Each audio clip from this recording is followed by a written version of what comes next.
बहुत बहुत स्वागत है दोस्तों आपका आईएसक्यूब एजुकेशनल ग्रुप पे। और दोस्तों हम लोग बायोलॉजी के पड़ाव में आगे बढ़ चुके थे और पोषक तत्व का अध्ययन कर रहे थे। पोषक तत्व को प्रॉपर्ली जब हम लोग अध्ययन करना प्रारंभ किए थे तो पोषक तत्व को हमने दो भाग में बांटा था, एक दीर्घमात्रिक पोषक तत्व और एक अल्पमात्रिक पोषक तत्व। दीर्घमात्रिक पोषक तत्व उसे कहते हैं जिसे हम ग्राम में लेते हैं या ज़्यादा मात्रा में लेते हैं, हैवी अमाउंट में लेते हैं, उसे हम दीर्घमात्रिक पोषक तत्व कहते हैं। और वैसे पोषक तत्व जो कम मात्रा में लेते हैं यानी मिलीग्राम में लेते हैं उसे कहा जाता है अल्पमात्रिक पोषक तत्व। और इसके पड़ाव में हम लोग कार्बोहाइड्रेट को सबसे पहले टारगेट किए थे। दीर्घमात्रिक पोषक तत्व में क्या क्या, तो दीर्घमात्रिक पोषक तत्व में सबसे पहले कार्बोहाइड्रेट, उसके बाद प्रोटीन, उसके बाद फैट। और अल्पमात्रिक पोषक तत्व में विटामिन, और इसके बाद अगर देखें तो कुछ मिनरल्स की मैंने बात किया था कि कुछ मिनरल्स होते हैं जो दीर्घमात्रिक में होते हैं, कुछ मिनरल्स अल्पमात्रिक में भी होते हैं। हालांकि अगर आपसे पूछा जाए खनिज लवण अल्पमात्रिक में ही आता है, लेकिन 5 ऐसे जिसका मैं क्लियर कर चुका हूँ कॉन्सेप्ट, वो दीर्घमात्रिक में आता है। अब हम इसके बाद हम लोग पढ़े थे कार्बोहाइड्रेट की। कुछ कार्बोहाइड्रेट होता क्या है, तो कार्बोहाइड्रेट का मतलब है जो कार्बन, हाइड्रोजन और ऑक्सीजन से बना हो। लेकिन अगर देखिए तो कार्बोहाइड्रेट, कार्बो मतलब कार्बन और हाइड्रेट मतलब जल, जो कार्बन और जल के अनुपात के मिलने से बना हो उसे कार्बोहाइड्रेट कहते हैं। इसमें हम बात कर चुके हैं कि कार्बन का 1 अनुपात होता है और जल का 1 अनुपात होता है। लेकिन अगर तत्व की बात करें तो तत्व में कार्बन 1, हाइड्रोजन 2 और ऑक्सीजन 1 अनुपात होता है। और इसके बाद हम लोग कार्बोहाइड्रेट के क्या क्या स्रोत हो सकते हैं, कार्बोहाइड्रेट के कौन से प्रकार हो सकते हैं एवं विभिन्न प्रमुख कार्बोहाइड्रेट जिसका स्रोत क्या है एवं वह कार्बोहाइड्रेट कहाँ कहाँ पाया जाता है इसकी बात कर चुके हैं। अब हम लोग अगला पार्ट देखते हैं कार्बोहाइड्रेट के प्रकार में, मोनोसैकेराइड, डाइसैकेराइड और मोनोसैकेराइड, ओलिगोसैकेराइड और पॉलीसैकेराइड। अब मोनोसैकेराइड की बात करें तो मोनोसैकेराइड हम लोग देख चुके हैं, मोनोसैकेराइड में ट्राइयोज आता है, टेट्रोज आ जाता है। और याद रखना ट्राइयोज हो, टेट्रोज हो या फिर हेक्सोज हो, तो टेट्रोज, ट्राइयोज और टेट्रोज और हेक्सोज, इसमें ग्लूकोज है, उसके बाद गैलेक्टोज है, सब जितने हैं सब आते हैं एल्डो पार्ट में। हम लोग देख चुके हैं हेक्सोज दो प्रकार का होता है, एक एल्डो हेक्सोज और एक कीटो हेक्सोज। और कीटो हेक्सोज में एकमात्र होता है जिसका नाम है फ्रुक्टोज। जो फ्रैक्टोज होता है, अच्छा याद रखना, इसे फ्रुक्टोज भी पढ़ा जाता है, इसे फ्रैक्टोज भी पढ़ा जाता है। तो जो फ्रुक्टोज है, इसके पहले जितने एल्डो हेक्सोज थे जैसे ग्लूकोज, ट्राइयोस और टेट्रोज, ये सारे एल्डो ग्रुप के होते हैं और एक कम मीठे होते हैं। और जिस कार्बोहाइड्रेट में कीटोन ग्रुप पाया जाता है वो बनिस्पत याद रखना ज़्यादा मीठे होते हैं, उसके रेस्पेक्ट में फ्रैक्टोज ज़्यादा मीठे होते हैं। अगर आपसे पूछा जाए फल में कौन सा कार्बोहाइड्रेट पाया जाता है, फ्रुक्टोज, कप सिरप में फ्रैक्टोज, चॉकलेट में फ्रैक्टोज। और अगर आपसे पूछ लिया जाए, टारगेटेड सवाल है कि शहद में कौन सा कार्बोहाइड्रेट पाया जाता है, चूंकि देखिए शहद किससे बना होता है, शहद बना होता है फल से, और फल के रस से, फूल के रस से शहद का निर्माण होता है। इसीलिए चूंकि फल और फूल में फ्रुक्टोज पाया जाता है, इसीलिए शहद में भी क्या पाया जाएगा, फ्रुक्टोज। एकमात्र फल अंगूर है जिसमें ग्लूकोज पाया जाता है, इस बात को याद रखना है। और यहाँ से सवाल बनते हैं। अब हम लोग, अगर आपको साइंस पर बहुत जटिल पकड़ बनाना है, गहरा पकड़ बनाना है, तो आप एकदम आराम से बिना स्किप किए हुए पूरे पार्ट को देखिए, आपको साइंस दिखने लगेगा, आपको साइंस महसूस होने लगेगा। चलिए हम लोग मुस्कुराते हैं और फिर एक सही दिशा में, एक मतलब नई ऊर्जा के साथ, एक नई उमंग के साथ हम टॉपिक को पढ़ने का प्रयास करते हैं। चलिए तो हम लोग देखते हैं टॉपिक। तो कार्बोहाइड्रेट के प्रकार में अगर देखें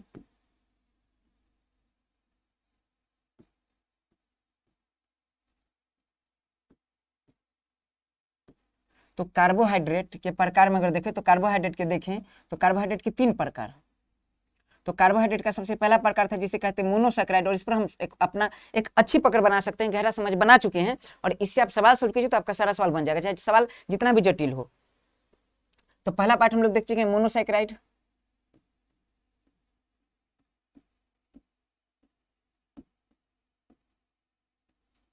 दूसरा पार्ट अगर देखें तो मोनोसैकेराइड के बाद दूसरा पार्ट होता है जिसे हम लोग कहते हैं ओलिगोसैकेराइड। एक मिनट,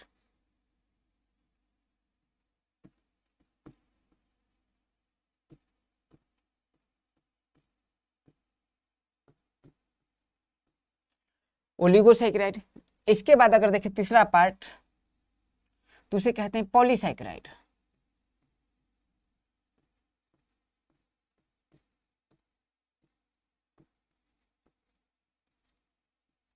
बिल्कुल एक ऊर्जा के साथ देखिए, आपको बिल्कुल नए नए आयाम मिलेंगे। और आप जिस टॉपिक को बिल्कुल यहाँ नए अंदाज में, जो बायोलॉजी का जो टॉपिक होगा नए अंदाज में पेश किया जाएगा, और यकीन मानिए आपको पूरी बेहतर तरीके से समझ भी आ जाएगी और आपको याद भी रहेगा। तो देखते हैं सबसे पहले हम क्या देखें, मोनोसैकेराइड, उसके बाद क्या है ओलिगोसैकेराइड, और उसके बाद क्या है पॉलीसैकेराइड। अब इसको समझिए, मोनोसैकेराइड हम बात कर चुके हैं। मोनोसैकेराइड में कौन कौन सा पार्ट है, तो मोनोसैकेराइड में ट्राइयोस है। पिछले क्लास में बात कर चुके हैं मोनोसैकेराइड में कौन है, टेट्रोज है, और टेट्रोज को ही इरेथ्रोज कहा जाता है। और मोनोसैकेराइड में तीसरा कौन है, पहला ट्राइयोज, दूसरा टेट्रोज, उसके बाद हम बात की थी हेक्सोज पर। एक पेंटोज भी है, पेंटोज। और पेंटोज को ही राइबोज कहते हैं। इसलिए अगर आपसे पूछा जाए कि कार्बोहाइड्रेट क्या डीएनए आरएनए का निर्माण करती है, तो बिल्कुल डीएनए आरएनए के निर्माण में कार्बोहाइड्रेट की अहम भूमिका है। कार्बोहाइड्रेट में किस कार्बोहाइड्रेट की, तो याद रखना है पेंटोज। पेंटोज का नाम क्या है, राइबोज। क्योंकि डीएनए का full form deoxyribonucleic acid, RNA का फुल फॉर्म राइबोन्यूक्लिक एसिड, तो इसकी पेंटोज की एक अहम भूमिका है। इसके बाद अगर बात करें तो हेक्सोज, और हेक्सोज में ही सारा आ जाता है। मैं बात कर चुका हूँ ग्लूकोज की बात कर चुका हूँ, इसके बाद फ्रैक्टोज की बात कर चुका हूँ, इसके बाद याद रखना है गैलेक्टोज की बात कर चुका हूँ, उसके बाद मैनोज की बात कर चुका हूँ। ये सारे जो हैं ये हेक्सोज में आते हैं। अगर बात करें कि फ्रैक्टोज को छोड़ देते, फ्रैक्टोज है उसमें कीटो ग्रुप पाया जाता है। कीटो का मतलब होता है COO, कीटो ग्रुप पाया जाता है, इसलिए फ्रैक्टोज इन सबों के बनस्पत। देखिए ट्राइओस भी एल्डो ग्रुप का है, टेट्रोस भी एल्डो ग्रुप, ज्यादा नहीं सोचना है, याद रखना है फ्रैक्टोज को छोड़ दीजिए तो बाकी सब एल्डो ग्रुप का है, और फ्रैक्टोज कीटो ग्रुप का है, और कीटो ग्रुप हमेशा पदार्थ को मीठा कर देता है, ठीक है। लेकिन हाँ, ये डिपेंड करता है कि किस नंबर पे है। जैसे कीटो ग्रुप डिपेंड करता है, जैसे वो स्ट्रक्चर है तो स्ट्रक्चर के किस नंबर पे कीटो ग्रुप है। तो कीटो ग्रुप याद रखना फ्रैक्टोज के कार्बन के 2 नंबर पे पाया जाता है, इसीलिए फ्रैक्टोज बाकी कार्बोहाइड्रेट के बनस्पत क्या होता है, मीठा होता है, याद रखना है। अगर आपसे पूछे कि प्रकृति में विद्यमान सभी कार्बोहाइड्रेट में सबसे मीठा कार्बोहाइड्रेट कौन है, तो उसका नाम है फ्रैक्टोज। हम लोग बात कर चुके हैं शहद में कौन सा कार्बोहाइड्रेट पाया जाता है, फ्रैक्टोज, ठीक है। चलिए बात कर चुके हैं इस पे। अब हम लोग पढ़ने वाले ओलिगोसैकेराइड, और इसको समाप्त करके और अगला पार्ट में देखेंगे पॉलीसैकेराइड। तभी हमारा टारगेट कहाँ रहेगा, हमारा टारगेट अभी रहेगा ओलिगोसैकेराइड पे। चलिए, तो इसे मैं मिस करता हूं।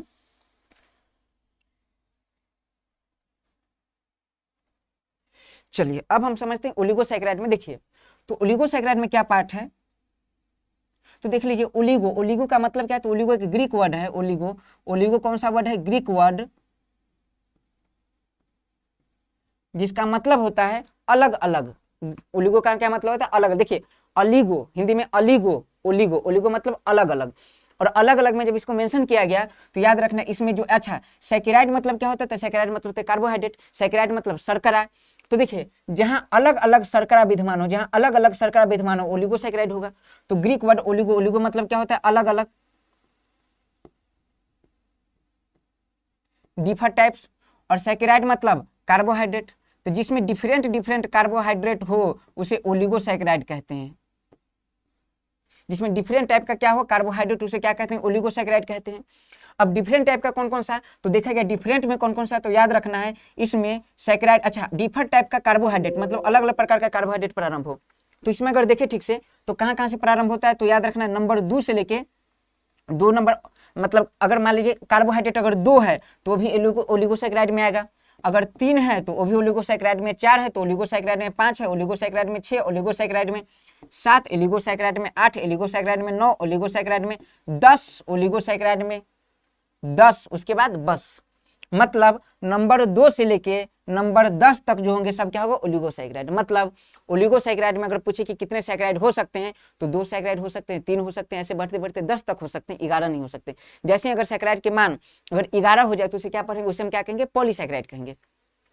अब इसका मतलब क्या, इसका अर्थ क्या है, मैं बड़ी बेहतरीन अंदाज में समझाने का प्रयास करता हूँ। बस आप एनर्जी कम होने मत दीजिए, क्योंकि कार्बोहाइड्रेट का काम ही ऊर्जा देना, तो इस ऊर्जा को बना के रखिए। अगर 1 ग्राम आप कार्बोहाइड्रेट लेते हैं तो आपको कितना ऊर्जा देगा, 4.2 किलो कैलोरी। तो आप ऐसा एज्यूम कीजिए, अच्छा मैं तो कितना कार्बोहाइड्रेट आपको दे रहा हूँ, तो सारे कार्बोहाइड्रेट से आपको ऊर्जा का प्रचुर मात्रा मिल रहा है, और 4.2 कैलोरी मान के आप एनर्जी बना के बैठे रहे। देखिए तो अगर पूछे कि ओलिगोसैकेराइड, तो ओलिगोसैकेराइड में ओलिगो एक ग्रीक वर्ड है जिसका मतलब क्या होता है, अलग अलग। अलग अलग क्या, तो अलग अलग कार्बोहाइड्रेट, अलग अलग कार्बोहाइड्रेट तो कितने कितने हो सकते हैं, तो अगर 2 कार्बोहाइड्रेट हो, 3 हो, 4 हो, 5 हो, 6 हो, 7 हो, 8 हो, 9 हो, 10 हो, इस सारे को क्या कहेंगे, ओलिगोसैकेराइड। लेकिन 2 कार्बोहाइड्रेट हो इसका एक स्पेसिफिक नाम है जिसे कहते हैं डाइसैकेराइड, 3 हो उसे कहते हैं ट्राइसैकेराइड, पीछे बात कर चुका हूँ, 4 हो उसे कहते हैं टेट्रासैकेराइड, पेंटासैकेराइड, हेक्सासैकेराइड, हेप्टासैकेराइड, ऑक्टासैकेराइड, नोनासैकेराइड और डेकासैकेराइड। मतलब आप जो कहते हैं डाइसैकेराइड, ट्राइसैकेराइड, टेट्रासैकेराइड, ये सारे ओलिगोसैकेराइड के पार्ट हैं। बहुत आसान से समझते हैं। अब इसे मेंशन करते हैं बढ़िया से, और बढ़िया से डिस्कस करते हैं। चलिए हम लोग मिल के पढ़ने का प्रयास करते हैं। चलिए तो अगर मैं बताऊं,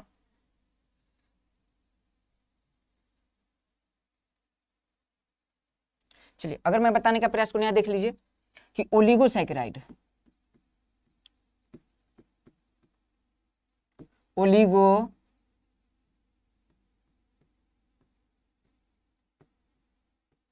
सैकेराइड। तो फिर बताइए मुझे ओलिगो का क्या मतलब है, ओलिगो का मतलब हो गया अलग अलग, सैकेराइड मतलब कार्बोहाइड्रेट। अच्छा अलग अलग कार्बोहाइड्रेट तो कितने हो सकते हैं, तो देख लेते हैं इसको।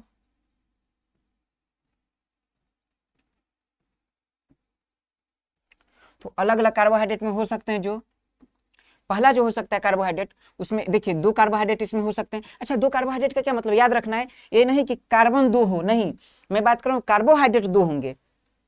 तो चलिए पहला हम देख लेते हैं, क्या बोल देखें, 2 कार्बोहाइड्रेट हो सकता है। और कितने कार्बोहाइड्रेट हो सकते हैं, 3 कार्बोहाइड्रेट हो सकते हैं। और कितने हो सकते हैं, 4 कार्बोहाइड्रेट हो सकते हैं। और कितने कार्बोहाइड्रेट, बोलते रहिए एनर्जी लगा के, 5, उसके बाद 6, उसके बाद 7, उसके बाद 8, उसके बाद 9, उसके बाद 10।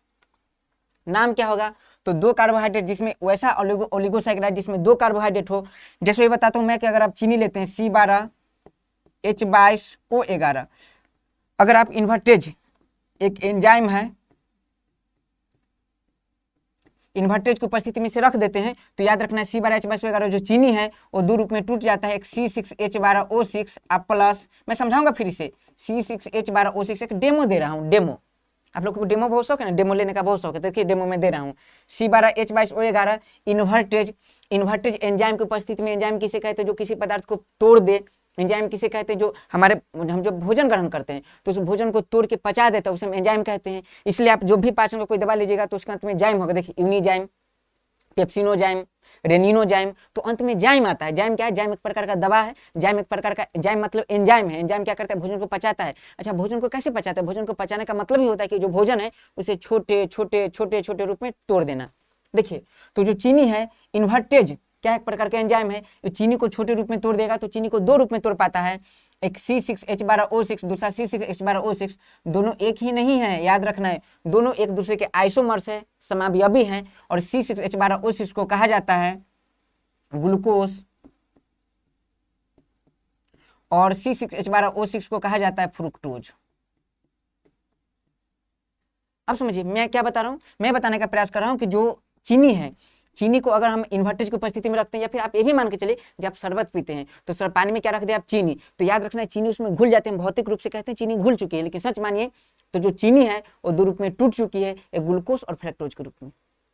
ठीक है, जब आप चीनी खाते हैं तो चीनी डायरेक्ट नहीं पचता है, चीनी पहले टूटती है 2 भाग में, ग्लूकोज और फ्रक्टोज के रूप में। और ये जो आपका ग्लूकोज और फ्रक्टोज है ये बाद में फिर पच के आपको ऊर्जा देने का काम करता है। अगर 1 ग्राम कार्बोहाइड्रेट आपके अंदर गया, शरीर के अंदर तक कितना ऊर्जा देगा, 4.2 किलो कैलोरी, याद रखना है। ऐसे सवाल बनते हैं। तो चलिए हम लोग इतना समझ चुके हैं। तो इन्वर्टेज ने क्या किया, देखिए इस कार्बोहाइड्रेट को कितने 2 रूप में तोड़ दिया। एक बात मुझे बताइए, अगर मैं नॉर्मल, ऐसा तो संभव नहीं है, लेकिन 1000 का नोट अगर फाड़ दूं, 1000 के नोट को अगर हटा मतलब चीर दूं, फाड़ दूं, तो देखिए एक अलग एक अलग, तो क्या अगर मान लीजिए ऐसा होता कि 1000 भगा 2 बराबर 500, 500, मान लीजिए कोई आया मेरे से पैसे लेने और बोला कि क्या पैसे दो, मैं 1000 का नोट निकाला, उसने कहा नहीं मुझे चेंज करके दो, चेंज का ऑप्शन है नहीं मेरे पास, मैं जा नहीं सकता, मुझे ऐसा किया, कहा लो 500, लो 500, तो 500, मैंने इसका मतलब 1000 में 500 500 मैंने क्यों दिया, क्योंकि 1000 में वो 500 विद्यमान है, वो 1000 में वो 500 विद्यमान है। वही बात है, ये चीनी 1000 2 भाग में तभी टूटा जब 500 500 था, ये चीनी इसमें तभी टूटा जब चीनी में ये ग्लूकोज और फ्रक्टोज होगा तभी टूटा। इसका मतलब है कि एक ऐसा सैकेराइड है, चीनी सैकेराइड है जो स्वाद में मीठा लगता है, उसे सैकेराइड कहते हैं। समझ पा रहे हैं, जितने स्वाद में मीठा लगने पदार्थ लगभग क्या सैकेराइड है, लगभग मैं यूज कर रहा हूँ, अंडरलाइन करना है लगभग को। तो चीनी क्या है, सैकेराइड है। सैकेराइड कितने भाग में टूटा, 2 भाग में, मतलब जो चीनी है इस चीनी में 2 सैकेराइड है, और 2 सैकेराइड है, 2 सैकेराइड है, 2 सैकेराइड, 2 सैकेराइड को कहा जाता है डाइसैकेराइड। तो चलिए क्लियर है, तो 2 सैकेराइड वालों को क्या कहेंगे, डाइसैकेराइड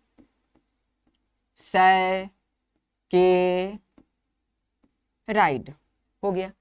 अच्छा अब इसे हटाते हैं, देखिए तो याद रखना ओलिगोसैकेराइड का एक पार्ट क्या हो गया, डाइसैकेराइड। अच्छा ओलिगोसैकेराइड का एक और पार्ट क्या हो जाएगा, तो देखिए 3 होगा, तो देखिए 2 है तो डाई, मैं अप्लाई कर सकता हूं ट्राइसैकेराइड।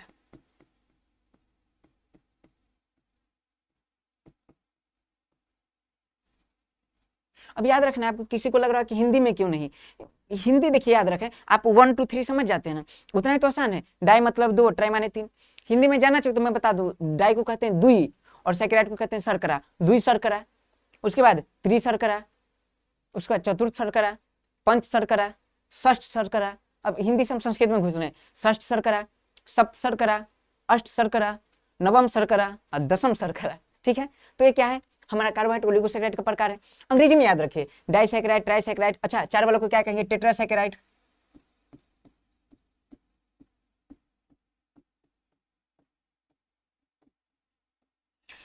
5 वालों को क्या कहेंगे, पेंटासैकेराइड।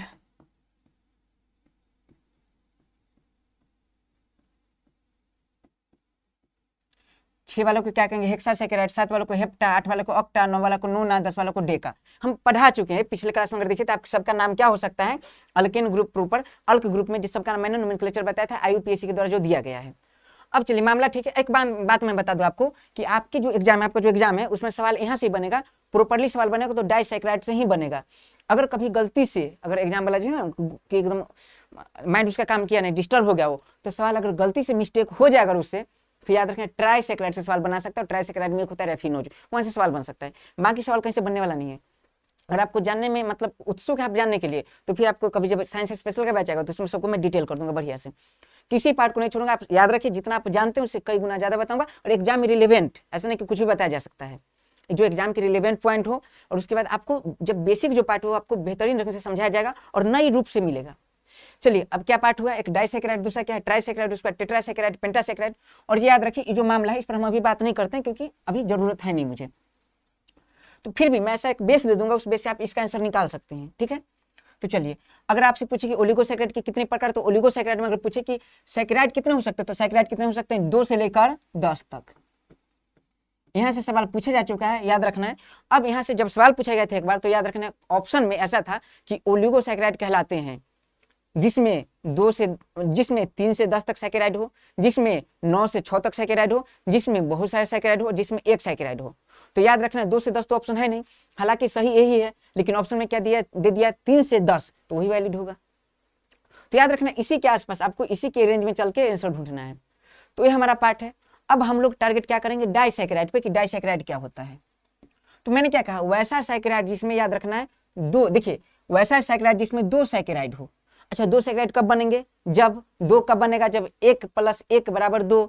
एक को क्या कहते हैं, मोनो कहते हैं। मोनो प्लस मोनो बराबर डाई, मोनो प्लस मोनो बराबर डाई, मोनोसैकेराइड प्लस मोनोसैकेराइड बराबर डाइसैकेराइड। तो डाइसैकेराइड कब बनेगा, तो डाइसैकेराइड बनने का प्रोसेस क्या है, तो डाइसैकेराइड बनेगा मोनोसैकेराइड, मोनोसैकेराइड प्लस मोनोसैकेराइड बराबर डाइसैकेराइड। ठीक है। अब मैं आपको बता दूं ट्राइसैकेराइड अभी हम लोग मेंशन नहीं करेंगे, टेट्रासैकेराइड का मेंशन नहीं करेंगे, पेंटासैकेराइड का भी मेंशन नहीं करेंगे, ठीक है। क्यों, अभी जरूरी नहीं। तो हम लोग का टारगेट क्या है 67वां BPSC एवं अन्य जितने भी एग्जाम हो सकते हैं वहां से मैं यहाँ से जो सवाल कवर कराऊंगा, जो टॉपिक कवर कराऊंगा, यहीं से सवाल बन जाएंगे आपके। लेकिन थोड़ा सा होता है ना कि जानने की इच्छा होती है, कभी कभी क्यूरियोसिटी, जानने की इच्छा है, तो उसके लिए आपको इंतजार करना पड़ेगा और फिर आपको सारा एकदम बेहतरीन ढंग से मिलने वाला है, ठीक है। फिर भी जहां तक हो सकता है मैं अभी उसको डिस्कस करूंगा। तो हमारा पार्ट क्या है डाइसैकेराइड। डाइसैकेराइड में क्या है मोनोसैकेराइड और मोनोसैकेराइड, मोनोसैकेराइड प्लस मोनोसैकेराइड बराबर डाइसैकेराइड। देखिए आधा प्लस आधा बराबर पूरा, हम लोग पढ़ते हैं। अब हम लोग अगला टारगेट देखेंगे डाइसैकेराइड। तो डाइसैकेराइड में क्या क्या हो सकता है, चलिए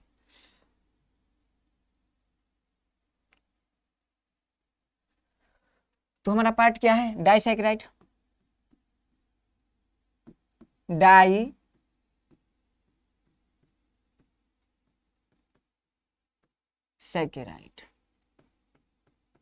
डाइसैकेराइड क्या है, ओलिगोसैकेराइड का एक प्रकार है। डाइसैकेराइड पढ़ेंगे, फिर मैं डिस्कस कर दूंगा, फिर ट्राइसैकेराइड पे, फिर टेट्रासैकेराइड पे डिस्कस कर दूंगा। अब देखिए डाइसैकेराइड क्या है, देखिए वैसा सैकेराइड जिसमें 2 कार्बोहाइड्रेट हो। जैसे में क्या क्या, तो जैसे मैं आपको बता दूं ना, मेरे साथ बोलते रहना, फिर आपको याद हो जाएगा, फिर याद नहीं होगा तो उसके लिए एक तरीका बताऊंगा, फिर उसी याद हो जाएगा। तो डाइसैकेराइड कौन कौन, तो डाइसैकेराइड सबसे पहला सुक्रोज,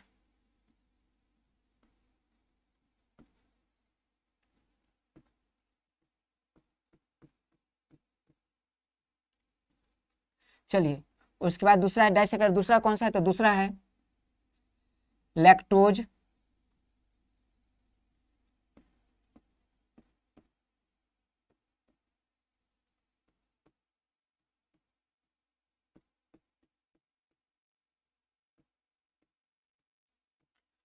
तीसरा कौन सा है, तो तीसरा है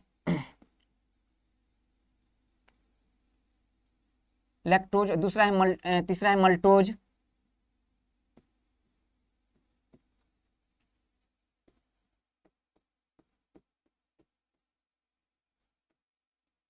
इसके अलावा भी बहुत है। जैसे मैं अगर बात करूँ तो सिल्वाबाइलोज, उसके बाद बात करूँ तो लैक्टुलोज, ऐसे बहुत हैं। इसके अलावा बात करूँ तो रेफ्राटिरोज, उसके बाद बात करूँ तो टिरसाटिरोज। तो ऐसे बहुत सारे याद रखें डाइसैकेराइड है, लेकिन याद रखना जो इंपॉर्टेंट हमारा है कौन सा है, सुक्रोज है, लैक्टोज है और मल्टोज है। एक नेफ्रीरोज है, तो नेफ्रीरोज का भी मतलब पता चला अभी नेफ्रीरोज के बारे में।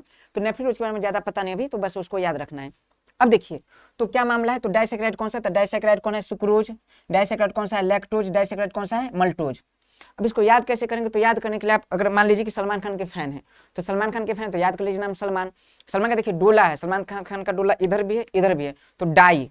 और हम लोग होते हैं ना सलमान खान के डाई हर्ट फैन होते हैं, तो डाई से याद रखें, डाई में क्या याद रखें, सलमान। याद रखें, वहां से नाम निकल जाएगा। देखिए मैं लिखता हूँ सलमान ऐसे। देखिए स से क्या हो गया, तो स से सुक्रोज। ल से क्या होगा, ल से लैक्टोज। और म से क्या हो गया, मल्टोज।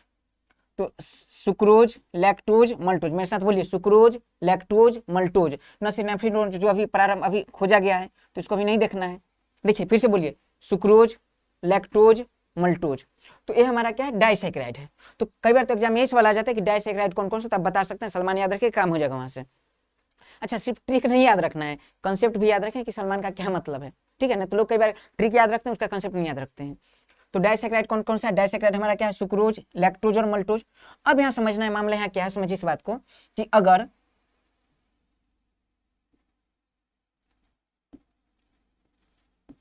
जब समझना इस बात को, बहुत मेन बात है।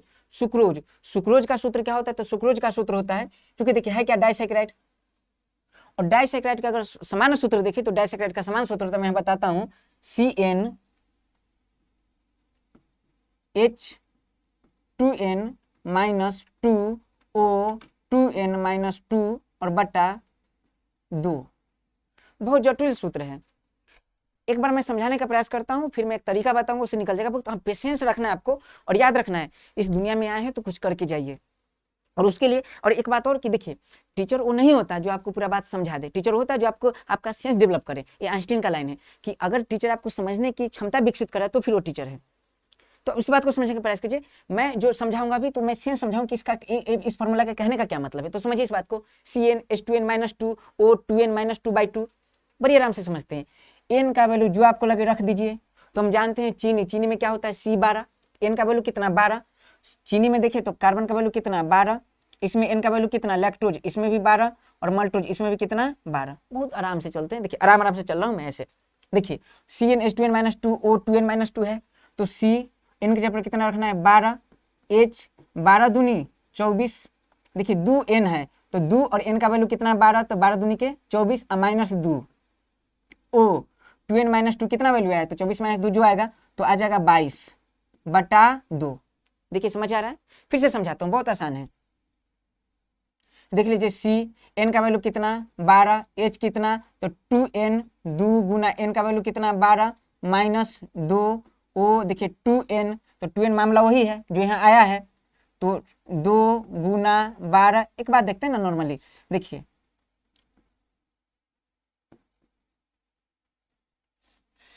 2n माइनस 2 है, तो 2 गुना 12 कितना हो जाएगा 24 और माइनस 2 और O, देखिए 24 माइनस 2 22 और बटा 2। अगर इसको सॉल्व कीजिएगा तो देखिए C12 और 24 में से 2 गया तो कितना हो जाएगा H 22 और O कितना हो जाएगा 11। C12 H 22 और 11 बचपन से आप याद करते आ रहे हैं। तो मैं एक्चुअली मेरा फॉर्मूला निकाल के आपको ये बताना है कि फॉर्मूला कहाँ से आया है, तो इसका जनरल फॉर्मूला अगर आपसे पूछे कि डाइसैकेराइड का जनरल फॉर्मूला क्या है, तो डाइसैकेराइड का जनरल फॉर्मूला, जितने भी डाइसैकेराइड होंगे सभी का जनरल फॉर्मूला है CnH2n माइनस 2 O2n माइनस 2/2। अब सवाल है कि क्या इसको याद रखना जरूरी है, बिल्कुल नहीं। क्या आपके एग्जाम में ये सवाल पूछा जाएगा, बिल्कुल नहीं पूछा जाएगा। फिर आपको हम बताते क्यों है, क्योंकि कई ऐसे आयाम है जिसको देखिए बेस के तौर पर इसलिए बताना पड़ता है कि आपको मेन चीज याद रहे। देखिए हम लोग फाइनली जब मूवी देखते हैं तो मूवी में हर कैरेक्टर को याद नहीं रखते हैं, हम लोग देखते हैं सबको। जैसे देखिए भीमा, सिमरा, बहुत सारा गुंडा है, ठीक है, मतलब अंशु, कान्हा, अलग अलग टाइप का गुंडा आता है, तो उस सारे विलन को हम मेन जो विलन मेन कैरेक्टर है उसको हम याद रखते हैं। पुष्पा राज, तो देखिए मेन कैरेक्टर को याद रखते हैं, बाकी उसके सहायक जो भी है। बताइए पुष्पा राज मूवी देखिए, पुष्पा, उसमें उसका हीरो का जो साथ दोस्त होता है उसका नाम कितने लोग को याद है। हम लोग मेन कैरेक्टर को याद रखते हैं, उसके साथ जो सहायक होता है कंपोनेंट को कोई याद नहीं रखता। और दुनिया में हमेशा याद रखना है, दुनिया हमेशा पहला को याद रखती है और नहीं तो फिर लास्ट को याद रखती है। सेकेंड थर्ड को बताइए, चांद पे दूसरी बार कौन गया था, नहीं पता, तीसरी बार कौन गया नहीं पता, चौथी बार कौन गया नहीं पता। तो हमेशा लोग किसको याद रखते हैं, जो पहला बार गया हो। तो पहला हमेशा याद रखें। तो इसलिए इंपॉर्टेंट क्या हम लोग, एक बेस है, तो बेस इसलिए याद रखते हैं ताकि मेन प्रोडक्ट को याद रखें। तो एक क्या है फॉर्मूला है, इस फॉर्मूला पर अप्लाई करें तो C12 रखने पर क्या आ रहा है H22O11। अब सवाल है कि क्या हमेशा इसको रखना जरूरी है, तो फॉर्मूला समझने का प्रयास कीजिए। यहाँ कहा जा रहा है कार्बन 12 हाइड्रोजन 22 O11। ओहो, मतलब समझ रहे हैं, कार्बन जितना होगा, ठीक है, हाइड्रोजन इसके दुगना से 2 कम है। फॉर्मूला समझे, तो फॉर्मूला कह रहा है, देखिए कार्बन अगर N है तो हाइड्रोजन 2N मतलब दुगना से 2 कम है। कार्बन जितना है हाइड्रोजन कार्बन के दुगना से 2 कम है। तो कार्बन कितना है भाई साहब 12। अब तो मन में फॉर्मूला बनाया जा सकता है, कार्बन कितना है 12, कार्बन कितना है 12, कार्बन कितना है 12, तो हाइड्रोजन कितना होगा 12 दूनी 24 माइनस 2 बराबर 22 हो गया, हाइड्रोजन 22। अच्छा ऑक्सीजन कितना होगा, ऑक्सीजन जितना हाइड्रोजन उसका आधा कर दीजिए, देखिए जितना हाइड्रोजन है उसका क्या कर दीजिए आधा कर दीजिए, तो आधा कर दीजिए। मतलब किसी फॉर्मूला को बनाया जा सकता है। अगर मैं लिखूं कहीं C11 C देख लीजिए 10, हाइड्रोजन कितना होगा, तो हाइड्रोजन कितना होगा, तो देखिए 10 अगर डाइसैकेराइड है तो मैं मान के चलूं डाइसैकेराइड है तो C10, तो H कितना होगा 10 दूनी के 20, 20 में से 2 गया तो 18, और ऑक्सीजन कितना होगा 18 में से 2 कर बटा कर दीजिए 9। तो ये हो गया हमारा डाइसैकेराइड का सूत्र। जो इंपॉर्टेंट डाइसैकेराइड है, तो इंपॉर्टेंट डाइसैकेराइड कौन सा है, सुक्रोज है, लैक्टोज है और मल्टोज है। इसका फॉर्मूला अगर बनाओ तो इसी आयाम पर फॉर्मूला, क्योंकि कार्बन समय कितना है, कार्बन है 12 12 12, तो सुक्रोज का सूत्र क्या हो जाएगा, तो सुक्रोज का सूत्र हो जाएगा C12H22O11। देख लीजिए C12H22O11 C12H22O11। और यकीन रखिए ये सवाल आ सकता है, बीपीएससी सवाल पूछ चुके सुक्रोज का समान सूत्र क्या होता है, यूपीपीसीएस पूछ चुकी है लैक्टोज का सूत्र क्या होता है, मल्टोज पूछेंगे कोई ना कोई। तो ये हमारा क्या हो गया, डाइसैकेराइड के सूत्र हो गए। अच्छा डाइसैकेराइड जिसे हमने क्यों कहा उस पर हम लोग डिस्कस करते हैं। देखिए इतना आपको समझ में आ गया। हम लोग डाइसैकेराइड में ओलिगोसैकेराइड के किस पार्ट पे हमें ध्यान दें, तो ओलिगोसैकेराइड के डाइसैकेराइड पे हमें ध्यान देना है, ठीक है। चलिए इतना हम लोग कवर कर लिए। फिर से बताइए मुझे सुक्रोज का सूत्र क्या होता है, तो सुक्रोज का सूत्र होता है कार्बन C12H22O11। अगर याद न हो तो याद रखने कार्बन 12 होगा और हाइड्रोजन 12 से दूना से 2 कम तो 22 होगा, और ऑक्सीजन हाइड्रोजन जितना उसका आधा होगा। और ए याद रखने से ज्यादा आसान आप याद कर लीजिए C12H22O11। चीजें ठीक है। डाइसैकेराइड कौन कौन से, तो सलमान याद रखना है, सलमान का हम डाइहर्ट फैन होते हैं, तो डाइसैकेराइड सलमान, तो स से सुक्रोज, उसके बाद ल से लैक्टोज और म से मल्टोज। हो गया पूरा कवर। अब समझते हैं कि इसे हमने क्यों कहा डाइसैकेराइड। देखिए अगले स्लाइड में चलते हैं। तो चलिए हम लोग देखते हैं अब डाइसैकेराइड में कौन कौन, तो डाइसैकेराइड में कौन कौन है, सबसे पहले हम देखते हैं सुक्रोज के बारे में।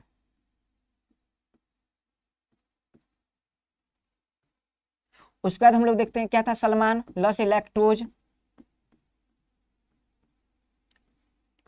उसके बाद क्या था मल्टोज,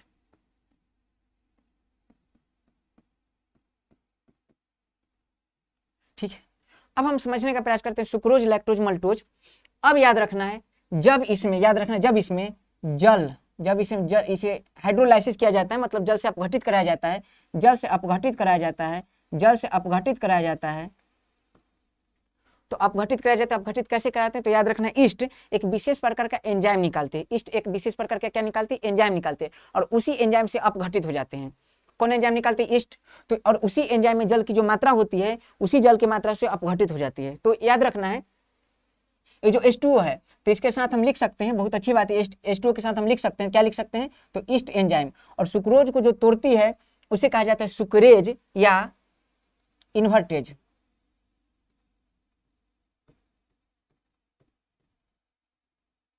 ये सवाल कई बार पूछा जा चुका है, फिर से याद कर लीजिए। सुक्रोज को जो तोड़ेगी अपघटित करेगी वो कौन सा एंजाइम है, तो उस एंजाइम का नाम है इन्वर्टेज। बहुत बार एग्जाम में पूछा गया सवाल, इसको आराम से 2 मिनट शांत हो जाइए, मौन धारण कीजिए, गहरा सांस लीजिए, छोड़ दीजिए और याद कर लीजिए क्या मामला है। सुक्रोज को कौन सा एंजाइम तोड़ देती है, सुक्रोज को ग्लूकोज और फ्रक्टोज में कौन बदल देती है, तो सुक्रोज को ग्लूकोज फ्रक्टोज में कौन बदलती है, इन्वर्टेज। इन्वर्टेज क्या है बताऊंगा आगे। जो ईस्ट होते हैं खमीर कुछ एंजाइम का सेक्रेशन करते हैं, निकालते हैं, वो इसमें से एक महत्वपूर्ण जाइमेज भी निकालते हैं, तो उसमें से महत्वपूर्ण एंजाइम है जिसका नाम क्या है, इन्वर्टेज, ठीक है। अच्छा लैक्टोज की बात करें तो लैक्टोज को कौन तोड़ता है, तो लैक्टोज को जो तोड़ता है उसका नाम है लैक्टेज।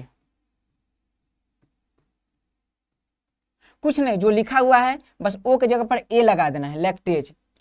अगर आपसे पूछे कि मल्टोज को कौन तोड़ता है, तो मल्टोज को तोड़ता है, बस कुछ नहीं, मल्टेज लिखना है, मल्टोज जैसे सेम टू सेम लिखना है, और जो ओ था इसको ए बना दीजिए, मल्टेज हो गया। इसका मतलब है कि जितने हैं इसको क्या करेगा, तोड़ा जाएगा।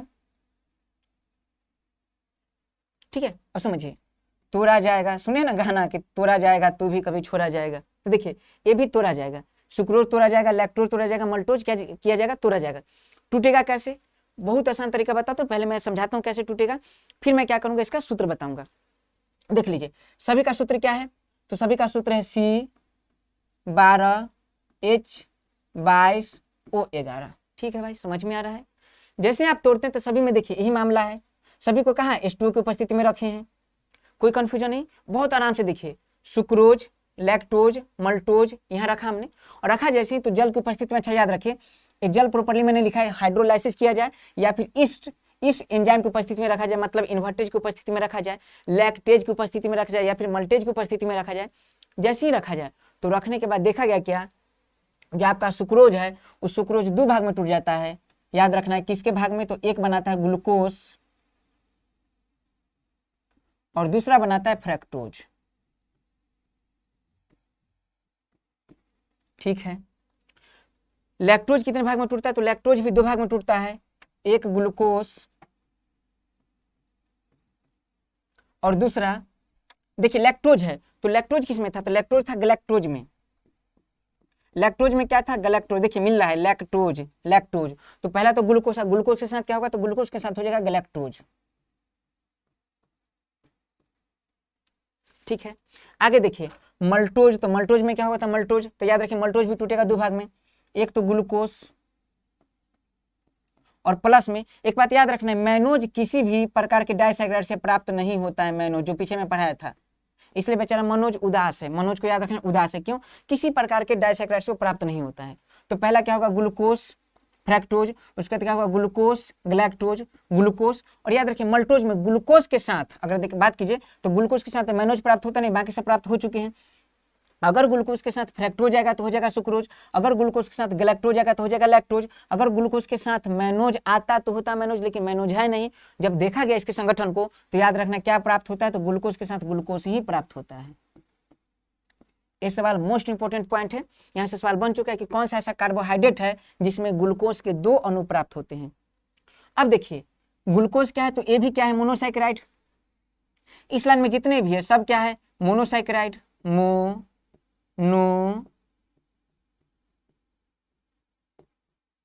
सैकेराइड। इस लाइन में जो वो क्या है, तो सारे के सारे बता चुके हैं, मोनोसैकेराइड है, मोनोसैकेराइड।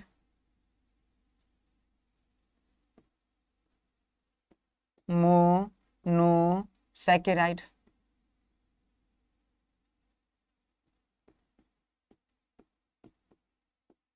और देखिए मोनोसैकेराइड प्लस मोनोसैकेराइड बराबर डाइसैकेराइड, तो इधर जितने प्राप्त में सब क्या है, डाइसैकेराइड।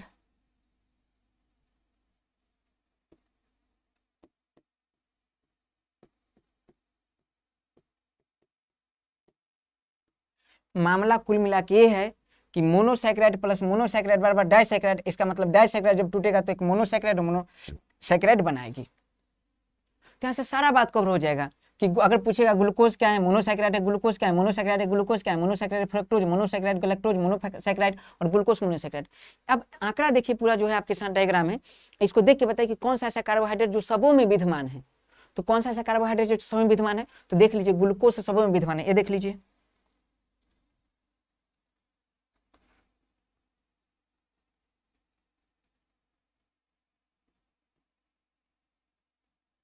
देख लीजिए, देखिए ग्लूकोज सब में विद्यमान है, इसमें जब सुक्रोज भी टूटती है तो ग्लूकोज में बदलती है, लैक्टोज भी टूटती है तो ग्लूकोज में बदलती है, मल्टोज भी टूटती है तो ग्लूकोज में बदलती है। मतलब मामला साफ साफ है कि ग्लूकोज सबों में विद्यमान है, और ग्लूकोज सब में विद्यमान है इसीलिए, अच्छा देखिए जो सबों में विद्यमान हो उसे सार्वभौमिक कहते हैं। ईश्वर को हम सार्वभौमिक क्यों कहते हैं, क्योंकि हम मानते हैं कि ईश्वर मन के अंदर है, ईश्वर सबों में विद्यमान है, इसलिए हम क्या कहते हैं, सार्वभौमिक। अगर पूछे कि कौन सा कार्बोहाइड्रेट जो सबों में विद्यमान है, तो सबों में विद्यमान कौन है, ग्लूकोज, तो ग्लूकोज को हम सार्वभौमिक कार्बोहाइड्रेट कहते हैं। और साथ ही अगर ये सबों में सबके टूटने से बन रहा है, इसका मतलब सबसे छोटी इकाई होगी। तो अगर पूछा जाए कि कार्बोहाइड्रेट की सबसे छोटी इकाई कौन सी है, तो ग्लूकोज। कार्बोहाइड्रेट की सबसे छोटी यूनिट कौन सी है, ग्लूकोज। ये क्वेश्चन बहुत बार यूपीपीसी से पूछा जा चुका है, यूके पीसीएस में, उत्तराखंड पीसीएस में पूछा जा चुका है, और बीपीएससी का तो इंपॉर्टेंट पार्ट है ही। तो अगर पूछा जाए कि सबसे छोटी कार्बोहाइड्रेट की यूनिट,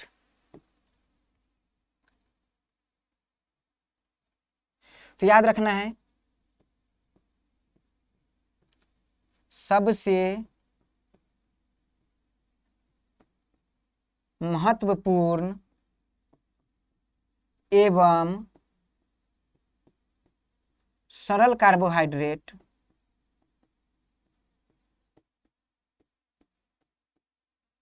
कौन है। तो सबसे महत्वपूर्ण और सरल कार्बोहाइड्रेट कौन सा है, ग्लूकोज है। ठीक है, मामला पूरा फिट है पूरा।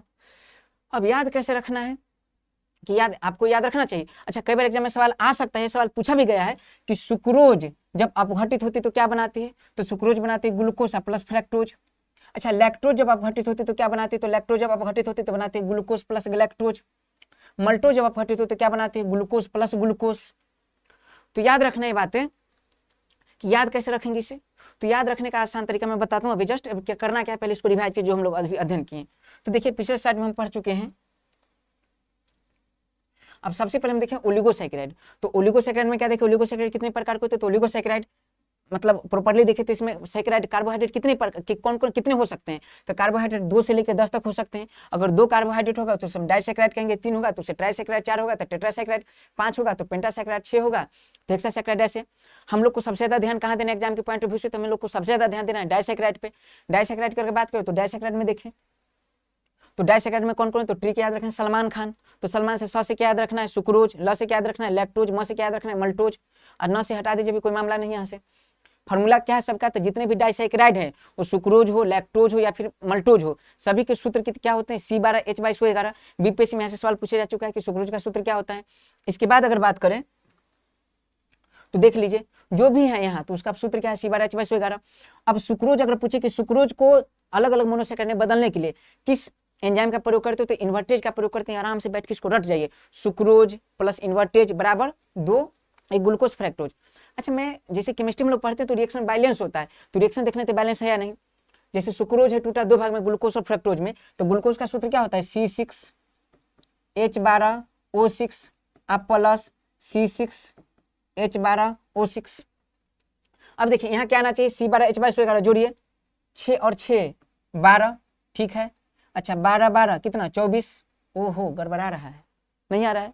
अब देखिए कभी गए कान का झुमका वगैरह साफ करवाने, तो जब साफ करना जाते तो जो उसका वजन होता है प्रॉपर, जितना वजन 21 ग्राम है, जब आपको सोनार उसको साफ करके देगा तो 21 ग्राम नहीं होगा, कुछ वजन कम जाएगा, 20 ग्राम हो गया। अब 20 ग्राम कैसे हो गया, तो याद रखें 20 ग्राम इसलिए हो क्योंकि 1 ग्राम सोना जो है गल गया इक्वारेजिया में प्रॉपरली, जहाँ से साफ करते हो इक्वारेजिया होता है अम्लराज, जिसका सूत्र होता है HNO3 + 3HCl। तो क्या होता है उसमें गल गया है, तो 20 प्लस 1 ग्राम उसमें गला है, तो 20 + 1 = 21। उसी टाइप से अगर देखें यहाँ, तो यहाँ देख लीजिए यहाँ भी तो जल है, देखिए C12, देखिए 6 और 6 कितना 12, H22, तो H देखिए 22 और 2 कितना 24, देखिए 12 12 24। ऑक्सीजन 11 1 12, तो ऑक्सीजन देखिए 6 और 6 कितना 12। रिएक्शन बैलेंस है। अब पूरा मामला एकदम फिट है, मतलब हम लोग को ये मामला समझ में आ चुका है। अब सवाल है कि हम याद कैसे रखें इसे, तो याद रखने के लिए बहुत ध्यान से याद रखना है, बहुत आसानी से हम याद कर सकते हैं। देखिए सवाल है कि सुक्रोज किस में टूटेगा, सुक्रोज टूट के क्या बनाएगा, इस सवाल पूछा जाता है एग्जाम में। उसके बाद लैक्टोज टूट के क्या बनाएगा, उसके बाद मेल्टोज टूट के क्या बनाएगा। तो याद रखना बहुत आसान है, हम लोग देखते हैं कैसे याद रखेंगे। तो सुक्रोज में याद रखें एंजाइम कौन सा, इन्वर्टेज। अच्छा लैक्टोज में लैक्टेज, और मल्टोज में याद रखें मल्टेज। अब देखिए जो सुक्रोज है, तो देखिए चीनी जैसा आवाज, हम लोग बार समझ रहे होंगे, चीनी जैसा आवाज किसकी, GF की, तो याद रखना है, याद रखना है GF, ठीक है। लैक्टोज, लैक मतलब होता है दूध, दूध में पीछे पढ़ा चुका, क्या पाया जाता है गैलेक्टोज। तो याद रखना एक तो ग्लूकोज सब में होगा ही, ग्लूकोज तो सब में होगा ही ग्लूकोज, लेकिन याद रखना है लैक्टोज, लैक्टोज में क्या है, लैक्टोज का मतलब क्या है गैलेक्टोज से, तो गैलेक्टोज और प्लस मल्टोज में तो ग्लूकोज है ही, और मैनोज कभी हो नहीं सकता, तो मैनोज हो नहीं सकता, फ्रक्टोज आ चुका है, गैलेक्टोज आ चुका है, तो बचा कौन? ग्लूकोज। तो ये हमारा सबसे ज्यादा जो अभी तक एग्जाम में पूछा जा चुका है कि लैक्टोज में कौन कौन से मोनोसैकेराइड होते हैं, तो याद रखना है ग्लूकोज अब plus galactose, glucose plus galactose में लिख देता हूँ, याद रखना है ग्लूकोज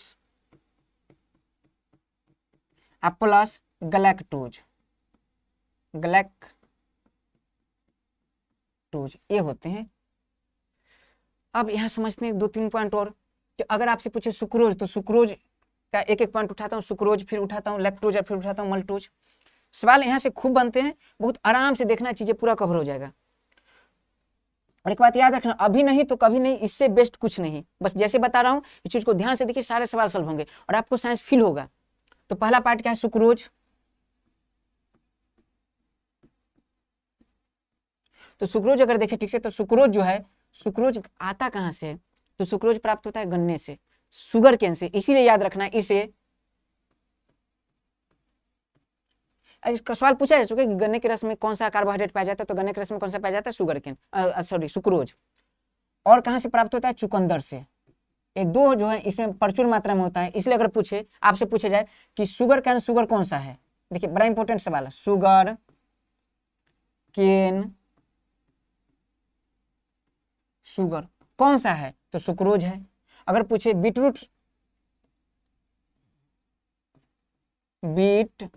रूट शुगर कौन सा है, तो ये है।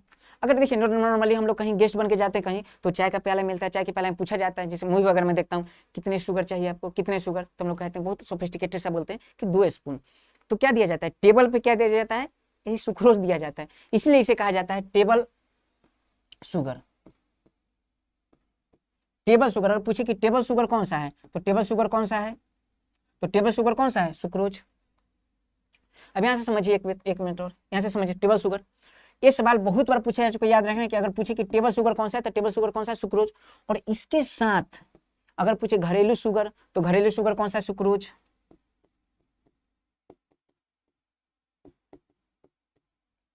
फाइनल है बातें। तो इतना सवाल यहाँ से पूछा जा चुका है, जा सकता है। इसके बाद क्या था? इसके बाद हमारा गैलेक्टोज, सॉरी लैक्टोज। तो लैक्टोज कहाँ होता है?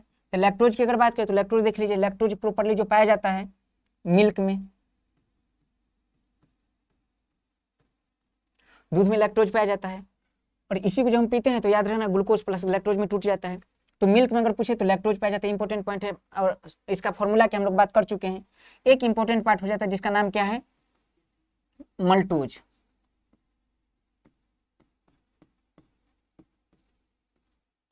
देखिए वर्ड यूज कीजिए, देखिए नॉर्मली मल्टोज मल्टोज मल्टोज। अब मल्टोज किसमें बदलता है? तो गुलू गुलू में। एक रणवीर सिंह का एक मूवी आया था गली बॉय, उसमें डायलॉग था कि गुलू गुलू करके, आलिया भट्ट का डायलॉग था, तो गुलू गुलू। मल्टोज में याद रखिएगा, मल्टोज में गुलू गुलू। गुलू गुलू का क्या मतलब? Glucose plus glucose. अब देखिए डायलॉग सुन लीजिएगा, फिर रिलेवेंट मतलब रिलेट कर लीजिएगा, चीजें बढ़िया से रिलेट हो जाएगी। गौर कीजिए ठीक से, मल्टोज में गुलू गुलू। तो गुलू गुलू तो क्या है? Glucose plus glucose. अच्छा मल्टोज होता कहाँ है? तो कभी याद रखिए, जब गांव देहात में रहेगा तो फिर सुबह सुबह जब चावल, आज तो कुकर का जमाना आ गया कि 4 सीटी में चावल कंप्लीट, पहले सीटी पे नहीं अनुभव पे चावल बनता था, और मम्मी का एक अलग सा अनुभव होता, तो उसमें एकता दिखता है। देखिए चावल का एक दाना उठा के देखती थी, अगर वो सीज चुका है, पक चुका है, इसका मतलब सारे चावल पक चुके हैं। ये ट्रीटमेंट है एक प्रकार का, कि मतलब समझ सकते हैं इस बात को कि चावल का एक दाना सीज गया, बाकी सब सीज गया। ये एकता, ये सद्भावना दिखाता है, समानता दिखाता है। तो वहाँ देखिए मल्टोज जो है, तो मल्टोज वही याद रखना है जो चावल बनता था पहले, उसमें जो मार निकलता था, मार उसे देहाती भाषा में कहते हैं माड, और इसे कहा जाता है, याद रखना, boiled rice juice. Boiled rice juice, जिसे क्या कहते हैं शॉर्ट में, हिंदी में माड कहते हैं। इसमें अगर पूछे क्या पाया जाता है? मल्टोज पाया जाता है। इसके अलावा जो भी अनाज है, देखिए मल्टोज, मल्टोज का रिलेशन मैनोज से हो रहा है, मल्टोज का मैनोज से, देखिए लैक्टोज का गैलेक्टोज से तो मिल्क में, और मल्टोज का किससे? मैनोज से। तो जितने भी अनाज हैं, वो अनाज आपका चावल हो, गेहूं हो, खास के अगर कहे जौ हो, बड़ी इंपॉर्टेंट पार्ट हो जाता है एक, जिसे कहते हैं अनाज का इंपॉर्टेंट पार्ट, जो हमसे सवाल पूछा जा चुका है कि मैनोज कहाँ होता है? स्प्राउट्स में। लेकिन याद रखना स्प्राउट्स में तो होता है, स्प्राउट्स मतलब अंकुरित अनाज, इससे भी ज्यादा याद ट्राइसेकेराइड होता है स्प्राउट्स में। तो ये हमारा क्या हुआ, कंप्लीट हो गया, पूरा पूरा पैकेज हो गया फाइनल। किसका, हमारा डाइसैकेराइड का। एक छोटा सा पॉइंट देख लेते हैं हम लोग ट्राइसैकेराइड का। चलिए अब ट्राइसैकेराइड में बस इतने याद रखिए, ट्राइसैकेराइड जो है, ट्राइसैकेराइड, एक मिनट हम लोग ऐसे देख लेते हैं, डाइसैकेराइड कवर, और इसमें हम लोग ट्राइसैकेराइड देखें, ट्राइसैकेराइड। तो ट्राइसैकेराइड में बड़ी इंपॉर्टेंट पार्ट होता है जिसे कहते हैं रैफिनोज। ट्राइसैकेराइड में और भी होता है, लेकिन हमें क्या याद रखना है, रैफिनोज, रैफिनोज। अब आपसे ही पूछा जाएगा रैफिनोज कहाँ पाया जाता है, तो रैफिनोज याद रखना कहाँ पाया जाता है, तो रैफिनोज पाया जाता है जो गोभी देखते हैं आप, गोभी, उसके बाद याद रखना है बंद गोभी, गोभी जो हो गया, उसके बाद याद रखना है स्प्राउट्स, जितने भी अंकुरित अनाज है, इसलिए याद, और बहुत ज्यादा एनर्जी देता है रैफिनोज। रैफिनोज जब टूटेगा तो याद रखें, रैफिनोज जब टूटेगा तभी ग्लूकोज बनाएगा, क्योंकि सबसे सरल कार्बोहाइड्रेट ग्लूकोज है। इसलिए जो आर्मी के जवान होते हैं जब दौड़ते हैं तो उसे बार बार कहा जाता है कि आप क्या कीजिए, अंकुरित अनाज लीजिए। स्प्राउट्स मतलब होता है अंकुरित अनाज, जैसे चना को अंकुरित करके खाइए, मूंग को अंकुरित करके खाइए, क्यों, क्योंकि एनर्जी बहुत ज्यादा देती है। ठीक है, तो इतना हो गया सवाल। अब इससे बाहर सवाल कभी नहीं आएगा। आप जितने प्रीवियस में सवाल पूछे जा चुके हैं उसको सॉल्व कीजिए, और जितने आगे आ सकते हैं सवाल, मान लीजिए कुछ सवाल पूछा गया है और कुछ सवाल नहीं पूछे गए, तो उस पर हम लोग डिस्कस करेंगे। हालांकि जितना आयाम हो सकता है मैंने सब कवर कर दिया। बस इसी ऊर्जा के साथ, उमंग के साथ आप देखते रहिए। हमेशा इतना यकीन रखें कि आपको एक बेहतरीन क्वालिटी मिलेगी, कंटेंट इससे बढ़िया नहीं मिलेगा जबरदस्त कहीं भी। चलिए दोस्तों, तो फिर मिलते हैं नेक्स्ट वीडियो में पॉलीसैकेराइड के साथ। जय हिंद, जय भारत।